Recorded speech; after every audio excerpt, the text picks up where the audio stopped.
Andhra Pradesh deputy speaker Raghuramakrishnaraju fire brand రాజకీయాలకు చాలా famous. ఆయన ఎవ్వరికి భయపడరు, అనుకున్నది సాధించే వరకు నిద్రపోరు. వైసీపీ అధినేత జగన్ రెడ్డిని గద్దెదించే వరకు రఘురామ విశ్రమించలేదు.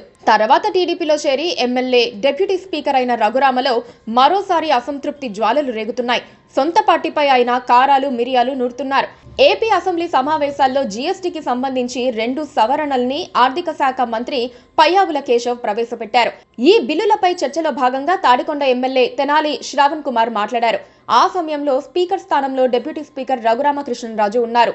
ప్రసంగాన్ని ఆపాలని 2 సార్లు బెల్ మోగించారు. అయినప్పటికీ టీడీపీ ఎమ్మెల్యే మాత్రం తన ప్రసంగాన్ని కొనసాగించారు. అప్పటికే రఘురామ అసహనంగా కనిపించారు. ప్రసంగం ముగిసిన తర్వాత రఘురామ తన మార్కు స్పందన వెల్లడించారు. శ్రవణ్ కుమార్ చాలా వివరంగా మాట్లాడారని చెప్పుకొచ్చారు. ఇప్పుడు మాట్లాడబోయే వాళ్ళు దయచేసి ఆయన్ను ఆదర్శంగా తీసుకోవద్దని, సభ్యుల సహనాన్ని పరీక్షించొద్దని వ్యంగ్య ధోరణిలో మాట్లాడారు. శ్రవణ్ కుమార్ గారు చాలా డీటెయిల్డ్ గా విశదీకరించడం జరిగింది.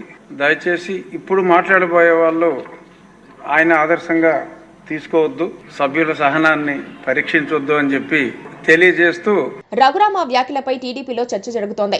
చాలా కాలంగా ఆయన అసంతృప్తిగా ఉన్నారని, టీడీపీలో తాను అనుకున్నది జరగటం లేదని రఘురామ ఆగ్రహం చెందుతున్నారని చెబుతున్నారు. దాంతో తన అసహనాన్ని ఆయన కొంచెం కొంచెంగా ఇలా వ్యక్తం చేస్తున్నారని, శ్రావణ్ పై ఆయనకు ఎలాంటి కోపం లేదని, టీడీపీ అధిష్టానంపై ఆగ్రహం, అసంతృప్తిని ఇలా వెళ్లగక్కారని కూటమి వర్గాల్లో ఒక టాక్ నడుస్తోంది. వైసీపీ వాళ్ళైతే కోపం చంద్రబాబు పైన, శ్రావణ్ పైన అని సెటైర్లు వేస్తున్నారు. రఘురామ తొలుత బీజేపీలో నరసాపురం లోక్సభ టికెట్ ఆశించారు. ఎక్కడైనా బావా అను కానీ అక్కడ వద్దని బీజేపీ తేల్చేసింది. దాంతో చంద్రబాబు రంగంలోకి దిగి సమాధానపరిచి ఉండి నియోజకవర్గం ఎమ్మెల్యే టికెట్ ఇచ్చారు. రఘురామ మంత్రి పదవి ఆశించారు. చంద్రబాబు మరొక రకంగా ఆలోచించారు. ఎమ్మెల్యే పదవితో సరిపెట్టాలనుకున్నారు. చివరకు గత్యంతరం లేకనే డిప్యూటీ స్పీకర్ పదవిని కట్టబెట్టారు తప్పితే ఇష్టపడి ఇవ్వలేదని అప్పట్లో ప్రచారం జరిగింది. RRR మరో విషయంలోనూ ఆగ్రహంగా ఉన్నారు. తనను కస్టోడియల్ టార్చర్ కు గురి చేసిన వారిని లోపలేసి కొట్టాలని ఆయన ఎదురు చూశారు.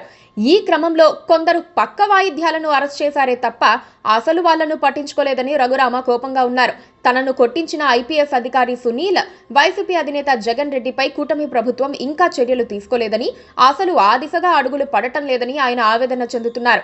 అధికారానికి వచ్చి 1.5 ఏడాదిన్నర దాటుతున్నా ఇంకా చర్యలు లేకపోతే ఎలాగన్నది ఆయన ప్రశ్న. తన ఆవేదనపై టీడీపీకి అక్కరలేదని RRR కు కోపంగా ఉంది. అదే మరో నేతను అలా కొట్టి ఉంటే ఊరుకునేవారా అని కొందరి దగ్గర ఆయన కామెంట్ చేసినట్లు తెలుస్తోంది.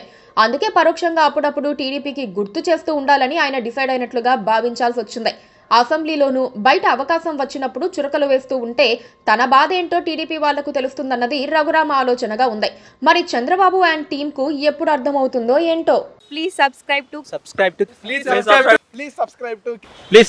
KTV Telugu. KTV Telugu. KTV Telugu. KTV Telugu channel.